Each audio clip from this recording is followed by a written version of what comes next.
وقت کے پیروں میں کس نے زنجیر ڈالی ہے. دن شام اور شام رات میں ڈھلتی ہے، اسی طرح سال بیت جاتے ہیں اور دیکھتے دیکھتے کتنے انقلاب آئے، اب باقی یادیں رہ جاتی ہیں. یہاں میں جوار بھاٹا میں آیا تھا اور اسی وقت محمد رفیع صاحب شری رام چندر کے ساتھ اسٹوڈیو میں آئے تھے اور ان سے ملاقات ہوئی. والد قبلہ مرحوم اللہ ان کو بخشے، وہ فلموں کے سخت مخالف تھے اور ان کے عزیز دوست ایک لالا بشیر ناتھ تھے جن کے صاحبزادے پرتھوی راج کپور بھی فلم ایکٹنگ کیا کرتے تھے. اور فلم میں آیا تو مجھے وہ تنقید اور وہ پٹھان آدمی سے غصہ ور طبیعت تھی ان کی، خوف بھی تھا کہ یہ جب ان کو معلوم ہوگا تو ناراض بہت ہو گئے. اور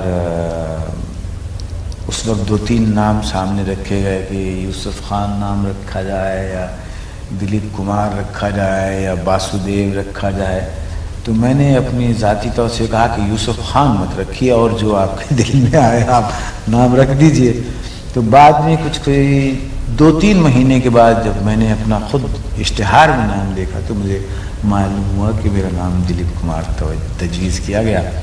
اور بے تحاشا فلمیں تیار ہوتی ہیں انڈیا میں، اور میرا خیال ہے کہ جہاں تک تعداد کا تعلق ہے دوسرے درجے پر، دوسرے نمبر پر بھارت کی فلم انڈسٹری آتی ہے. لیکن جہاں تک معیاری فلموں کا تعلق ہے لوگ کہتے ہیں کہ کم تعداد میں آتی ہیں. اس کی وجہ کیا ہے؟ دیکھیے کلچرل طور سے یعنی آرٹسٹک پوائنٹ آف ویو سے یا ایستھیٹک پوائنٹ آف ویو سے مشرق جو ہے ہم لوگ بہت لحاظ سے کئی ایسی چیزیں ہیں، ہر رخ میں ہم لوگ پیچھے ہیں. ابھی ہم نے ترقی کرنی ہے، ہماری سڑکیں بہتر ہوں گی، ہمارے اسکول بہتر ہوں گے، ہمارے مکان بہتر ہوں گے، وہ چاہے ایران کے ہوں، چاہے ایجپٹ کے ہوں، چاہے پاکستان کے ہوں، چاہے ہندوستان کے ہوں. ہمارا نقطۂ نگاہ بہتر ہوگا، ہماری تعلیمی کیفیت بہتر ہوگی، ہمارا لٹریچر بہتر ہوگا، اسی طرح ہماری فلم بھی جو ہے وہ بہتر ہوگی. اس صورت میں یہ کہہ دینا کہ ہم نے ایک بڑا اونچا اور معیاری مقام حاصل کر لیا ہے، یہ غلط فہمی اور نادانی کی بات ہے. ہر آدمی کی یہی کوشش ہے کہ اگر ہم پست ہیں تو ہم کم پست ہوں، یعنی بہتری کی طرف ہمارا قدم بڑھے. اور اگر کسی آرٹسٹ نے، کسی پکچر میکر نے اس طرف یعنی ایک قدم بڑھایا یا کسی بری چیز کو کم برا کیا، اگر خوبصورتی تک ہم نہ پہنچ سکے لیکن اگر ہم نے کسی چیز کی بدے پن کو ہی کم کر دیا تو ہم سمجھیں گے کہ یہ ملک کی ترقی ہے. جیسے آپ کہتے ہیں کہ معیاری فلمیں جو ہیں وہ کسی اقتصادی، اکنامیکل یا سیاسی، پولیٹیکل یا انٹلیکچوئل ویکیوم جس کو کہتے ہیں نا خلا، اس میں اس کی تعمیر نہیں ہو سکتی. اس لیے ہماری فلم انڈسٹری کو بہتر ہونے کے لیے، اور میں جو کہہ رہا ہوں یہ صرف ہندوستانی فلم انڈسٹری کے لیے نہیں صحیح ہے بلکہ پاکستانی فلم انڈسٹری یا ٹیملین سینلیز فلم انڈسٹری یا ایجپشین اور ایرانین فلم انڈسٹری، کہ اگر یہ ہماری پوری ایک مشرقی قوموں کا جو کلچرل ارتقاء ہے یہ اس منحصر ہے بہت سی اور چیزوں پر، ہمارے تعلیمی لیول پر، ہمارے اقتصادی پالیسیز پر. لیکن آپ سمجھتے ہیں کہ آپ ترقی کی طرف جا رہے ہیں؟ سب لوگ ترقی کی طرف جا رہے ہیں، پورا مشرق ترقی کی طرف جا رہا ہے. بہت سی بری باتیں ہیں جو کم بری ہوتی جا رہی ہیں.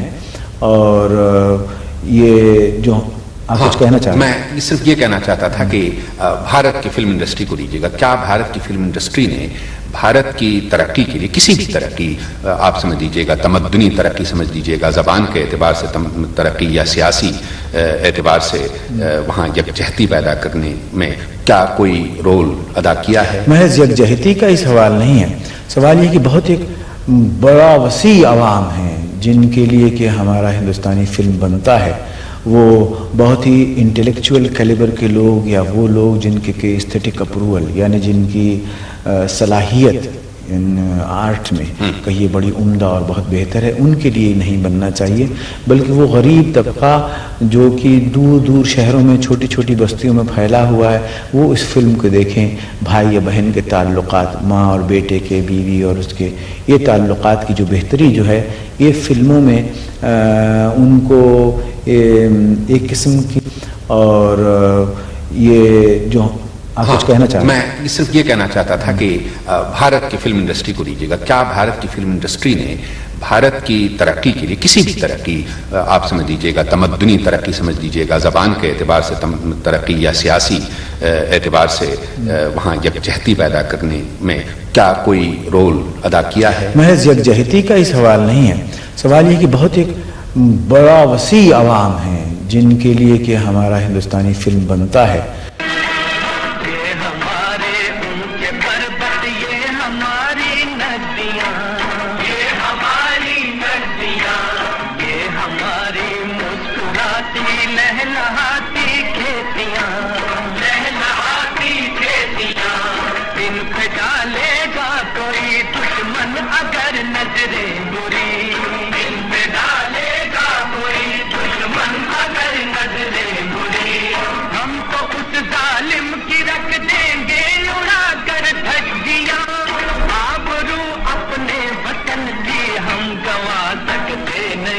کرنے کا موقع ملا، میں آپ سے یہ درخواست کرنا چاہوں گا کہ آپ ایک آدھ سنائیے. نہیں، یہ گانے وانے کا کام میرا نہیں ہے. میں دیکھیے صاحب، آپ عمدہ گاتے ہیں، شروع میں ہم نے سنا، وہ انگریزی میں کہتے ہیں نا جو ٹوائلٹ روم سنگنگ، وہ ہماری وہی ہے. آپ اس کو وہیں رکھیے، وہ بڑی مجبوری میں ہوئی. ہم اصرار کریں گے اور ہم لوگوں کو آپ پر حق ہے، اس لیے ہم اگر آپ نہیں مانیں گے تو ہمارے پاس ایک ایسا حربہ ہے کہ ہم آپ کو مجبور کریں گے اور آپ کو پھر کچھ ہم کو سنانا ہی پڑے گا. اگر آپ چاہتے ہیں تو میں ابھی اس حربے کا استعمال کرتا ہوں. یعنی ہاں چلائیے صاحب. اگر دلیپ نے نہیں گایا،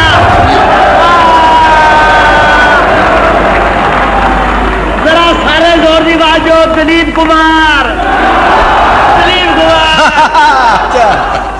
یہ تو اوم پرکاش جی کی آواز ہے. اور یہ لاکھوں ہزاروں آدمی جو آپ کو، ہزاروں آدمی آپ کو اس وقت سن رہے تھے، اور اب یہ رائے عامہ کو آپ رد نہیں کر سکتے. تو حضور کچھ ہم کو آپ رائے عامہ نہیں، آپ کی ذاتی رائے ہے. نہیں، آپ نے دیکھا نہیں دلیپ کمار زندہ باد کے نعرے کس طرح بلند ہو رہے ہیں. پیٹ بھر کے آپ نے مجھے کھانا کھلایا، اس کے بعد یہ زیادتی ہے. اب زیادتی بھی ہو لیکن اپنے ہندوستانی پاکستانی بھائی بہت خوش ہوں گے، بہنیں خوش ہوں گی، آپ سے سنیں گے. اچھا کوشش کروں گا، ٹھیک نہیں ہو تو معاف کر دیجیے گا. نہیں، کیا بات ہے، آپ تو نہایت سر میں گاتے ہیں. سکون دل کے لیے کچھ تو اہتمام کروں، سکون دل کے لیے کچھ تو اہتمام کروں. ذرا نظر جو ملے پھر انہیں سلام کروں. ذرا نظر جو ملے پھر انہیں سلام کروں. مجھے تو ہوش نہیں، آپ مشورہ دیجیے. مجھے تو ہوش نہیں، آپ مشورہ دیجیے.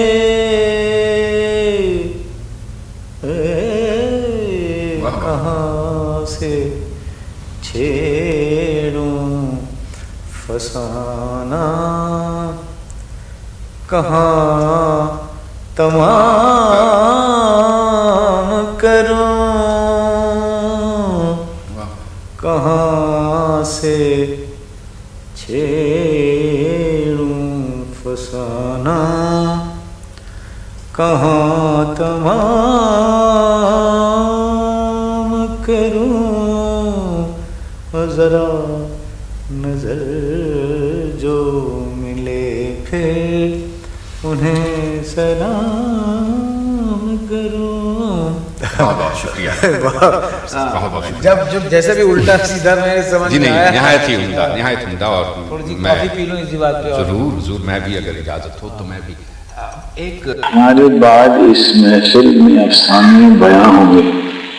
ہمارے بعد اس محفل میں افسانے بیاں ہوں گے. بہاریں ہم کو ڈھونڈیں گی, بہاریں ہم کو ڈھونڈیں گی, نہ جانے ہم کہاں ہوں گے. آپ دیکھ رہے ہیں شاہد جے پوری چینل. سبسکرائب کریں, لائک کریں, شیئر کریں.